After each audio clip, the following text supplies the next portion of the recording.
Everyone, இன்னைக்கு நம்மளோட கல்பனா பிளாசால நம்மளோட குக் வித் கோமாளியில் கானா வினோத் அண்ட் பாக்யா செஞ்ச சூப்பரான ஒரு மீன் குழம்பு ரெசிபி தாங்க பார்க்க போகிறோம். ஸோ இந்த வீடியோக்குள்ளே போகிறதுக்கு முன்னாடி இது வரைக்கும் நம்மளோட சேனலை சப்ஸ்கிரைப் பண்ணலைன்னா கண்டிப்பாக சப்ஸ்கிரைப் பண்ணிவிடுங்க. மறக்காம பக்கத்தில் இருக்க பெல் பட்டனையும் ப்ரெஸ் பண்ணிவிடுங்க. இப்போ வீடியோக்குள்ளே போகலாம். நம்ம ஃபஸ்ட்டு மீன் குழம்பு பண்ணுறதுக்கு ஒரு மண் பானை எடுத்துக்கலாம். மண் சட்டி எடுத்துகிட்டு அதில் ஒரு 4லேருந்து 5 டேபிள் ஸ்பூன் அளவுக்கு நல்லெண்ணெய் ஊற்றிக்கலாம். ஸோ நல்லெண்ணெய் பார்த்திங்கன்னா மீன் குழம்புக்கு ரொம்பவே நல்ல டேஸ்ட் கொடுக்கும். கூடவே கொஞ்சமாக நார்மல் ரீஃபைண்ட் ஆயில் ஒரு 1 டேபிள் ஸ்பூன் அளவுக்கு சேர்த்துக்கலாம். கொஞ்சமாக கடுகு சேர்த்துக்கோங்க. கடுகு நல்லா பொரிஞ்சு வந்ததுக்கப்புறமா இது கூடவே ஒரு டேபிள் ஸ்பூன் அளவுக்கு சீரகம் சேர்த்துக்கலாம். கடுகு சீரகம் பார்த்திங்கன்னா நல்லாவே பொரியணும். அப்போ தான் அந்த நல்லெண்ணெயோட ஃப்ளேவர் பார்த்திங்கன்னா ரொம்பவே நல்லாயிருக்கும். இது கூடவே ஒரு 1/2 டேபிள் ஸ்பூன் அளவுக்கு வெந்தயம் சேர்த்துக்கலாம்.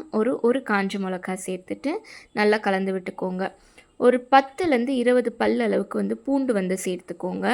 சேர்த்துட்டு நல்லாவே கலந்து விட்டுக்கோங்க. இந்த பூண்டெல்லாம் நல்லா வறுபடணும். இது கூடவே ஒரு 2 வெங்காயம் ஃபைனாக சாப் பண்ணி வச்சுருக்கேன். அந்த 2 வெங்காயம் 2 பச்சை மிளகா சேர்த்து நல்லா வதக்கிட்டு ஒரு கை அளவுக்கு கருவேப்பிலை சேர்த்துக்கோங்க. இதையும் நல்லாவே குக் பண்ணிக்கோங்க. நம்மளோட வெங்காயம் எல்லாம் பார்த்திங்கன்னா நல்ல ஒரு ஒயிட் கலருக்கு டர்ன் ஆகணும். அந்த அளவுக்கு பார்த்திங்கன்னா வெங்காயம் நல்லா குக் ஆகணும்.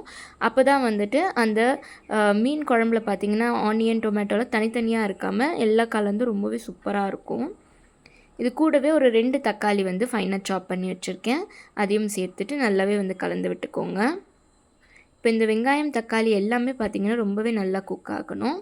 இது கூடவே பார்த்திங்கன்னா ஒரு 1/2 டேபிள் ஸ்பூன் அளவுக்கு மஞ்சள் தூள், ஒரு 4 to 5 டேபிள் ஸ்பூன் அளவுக்கு குழம்பு மிளகாய் தூள் சேர்த்துக்கிறேன்.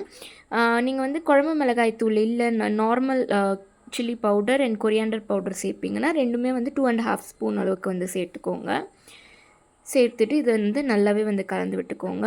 ஸோ இந்த மீன் குழம்புக்கு மெயின் இன்க்ரீடியன்ட் பார்த்திங்கன்னா நம்மளோட மிளகாய் தூள் தான். இதை சேர்த்தா மட்டும்தான் நம்மளோட மீன் குழம்போட குவான்டிட்டியாக இருக்கட்டும் டேஸ்ட்டாக இருக்கட்டும் அவ்வளோ சூப்பராக இருக்கும். இது கூடவே ஒரு லெமன் சைஸுக்கு புளியை ஊற வச்சு கரைச்சி எடுத்து வச்சுருக்கேன். ஸோ அந்த புளி தண்ணியை சேர்த்துக்கலாம். ஸோ நம்மளோட டேஸ்ட்டுக்கு ஏற்ற மாதிரி தான் புளி தண்ணி நம்ம சேர்த்துக்கலாம்.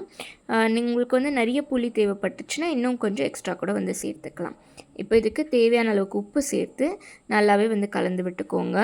இப்போ இந்த குழம்பு பார்த்திங்கன்னா நல்லாவே கொதித்து வரணும். நல்லா கொதித்து வர டைமில் பார்த்திங்கன்னா நம்ம நல்லா கழுவி வச்சுருக்க மீன், நீங்கள் எந்த மீன் யூஸ் பண்ணுறீங்களோ அந்த மீன் சேர்த்துக்கலாம். ஸோ நான் இன்றைக்கி பார்த்திங்கன்னா மத்தி மீன் தான் சேர்த்துக்கேன். ரொம்பவே டேஸ்ட்டாக இருக்கும் மீன் குழம்புக்கு.